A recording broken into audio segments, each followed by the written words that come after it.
Hello everyone, I'm Luqman Hussain Ansari, an English language trainer and mentor. Today I'm going to teach you present indefinite tense of passive voice according to scientific method 4. So let's get started.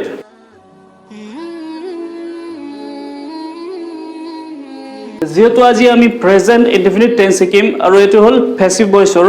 So যিকোনো টেন্সৰ সূত্ৰ মুখস্থ ৰাখিবলৈ হলে সেই টেন্সৰ নামত ব্যৱহাৰ হোৱা প্ৰতিটো শব্দৰ অৰ্থ জানিব লাগিব গতিকে প্ৰেজেন্ট মানে হল বৰ্তমান ইনডিফিনিট মানে অনিৰ্দিষ্ট টেন্স মানে হল কাল সো বৰ্তমান কালত কোনো এটা কাম অনিৰ্দিষ্ট সময়ত হোৱা বুজালে তাক প্ৰেজেন্ট ইনডিফিনিট টেন্স কোৱা হয় সো প্যাসিভ ভয়েসৰ 12টা টেন্সৰ পৰা কোনটো টেন্স বেছি ব্যৱহাৰ হয় সেই বিষয়ে আগলৈ ভিডিও লেকচাৰ লৈ আহিম এতিয়া আমি এই বাক্যটো এনালাইজ কৰিম যেহেতু এই বাক্যটো আমি সাইন্টিফিক মেথড 4 অনুযায়ী এনালাইজ কৰিম যদি আপুনি এতিয়ালৈকে সাইন্টিফিক মেথড 4 চোৱা নাই তেতিয়াহলে ওপৰৰ ৰাইট বাটনত ক্লিক কৰি নাইবা ডেসক্ৰিপচনত থকা লিংকত ক্লিক কৰি এতিয়া চাই লওক সো সাইন্টিফিক মেথড 4 হল 6টা স্টেপৰ নাম স্টেপ নম্বৰ 1 হল ভাৰ্ব নিৰ্ণয় কৰা গতিকে এই বাক্যটোলৈ মন কৰো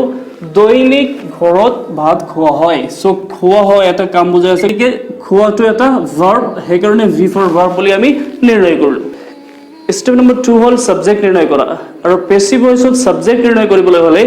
ইয়াতে ব্যৱহাৰ হোৱা ভাৰ্বটো কাক দি প্ৰশ্ন কৰিব লাগে যদি কাক শব্দ দি প্ৰশ্ন কৰাৰ পিছত উত্তৰ পোৱা যায় হেতুৱে এই বাক্যৰ সাবজেক্ট হ'ব সো দৈনিক ঘৰত ভাত খোৱা হয় কাক খোৱা হয় কোনো উত্তৰ পোৱা নাই তেতিয়াহলে আমি নেক্সট কোৱেশ্চনলৈ যাব লাগিব আৰু হেতু হল কি দি প্ৰশ্ন কৰিব লাগিব সো দৈনিক ঘৰত ভাত খোৱা হয় কি খোৱা হয় ভাত খোৱা হয় গতিকে গম পালো যে ভাত শব্দৰ দ্বাৰা আমি সেকেন্ড কোৱেশ্চনৰ উত্তৰ পালো গতিকে ভাত শব্দটো কি হ'ব সাবজেক্ট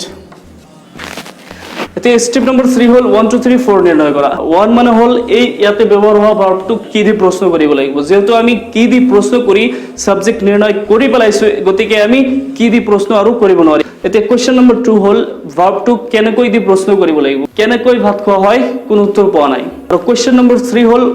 ভাৰ্বটো কোত শব্দ দি প্ৰশ্ন কৰিব লাগিব গতিকে কোত খোৱা হয় ঘৰত খোৱা হয় সো আমি 3 নম্বৰ কোৱেশ্চনৰ উত্তৰ পালো এতিয়া কোৱেশ্চন নম্বৰ 4 হল ভাৰ্বটো কেতিয়া দি প্ৰশ্ন কৰিব লাগিব কেতিয়া খোৱা হয় দৈনিক খোৱা হয় এখিনিতে স্টেপ নম্বৰ 3 সম্পূৰ্ণ হল এতিয়া স্টেপ নম্বৰ 4 হল টেন্স নিৰ্ণয় কৰা টেন্স নিৰ্ণয় কৰিবলৈ হলে প্ৰতিটো টেন্সৰ এটা সিম্বল থাকে সো প্ৰেজেন্ট ইনডিফিনিট টেন্সৰ সিম্বল আমি ইয়াতে পাইছো আ হয় অৰ্থাৎ এই সাউন্ডটো থাকিব যেনে দৈনিক ঘৰত ভাত খোৱা হয় আ হয় এটা সাউন্ড পালো গতিকে গম পালো কোন টেন্স হ'ব present indefinite tense present indefinite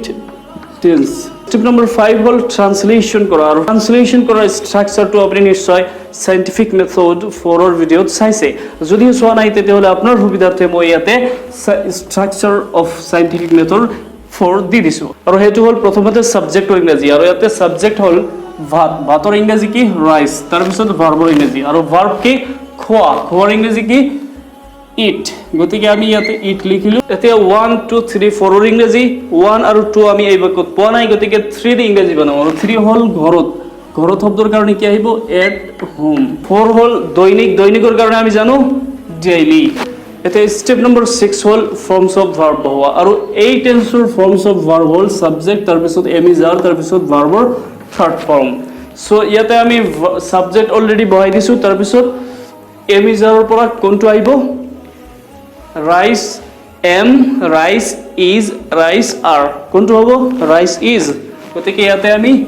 is বহাই দিলো তাৰ পিছত ভাৰ্বৰ থাৰ্ড ফৰ্ম ব্যৱহাৰ কৰিব লাগিব আৰু যেহেতু আমি ইয়াতে ইট ভাৰ্ব ব্যৱহাৰ কৰিছো গতিকে আমি ইয়াতে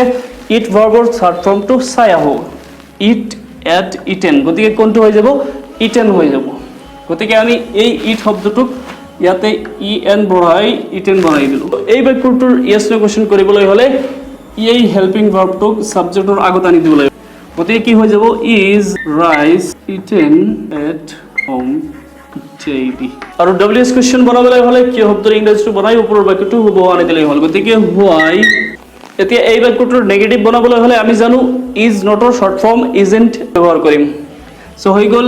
ৰাইস ইজেন্ট আৰু ইয়েস নো কোৱেশ্চন বনাবলৈ হলে গোটেই ইজেন্ট খিনিক আগত আনি দিম ডব্লিউএছ কোৱেশ্চন বনাবলৈ হলে ডব্লিউএছ ওয়াৰ্ডটো লিখি ওপৰৰ বাক্যটো হ'ব আনি দিম গতিকে কি শব্দৰ ইংৰাজী হোৱাই তাৰ পিছত ওপৰৰ বাক্যটো সো আপোনালোকে চালে যে প্ৰেজেন্ট ইনডিফিনিট টেন্সৰ এটা বাক্যক আমি 6 ধৰণে বনাই চালো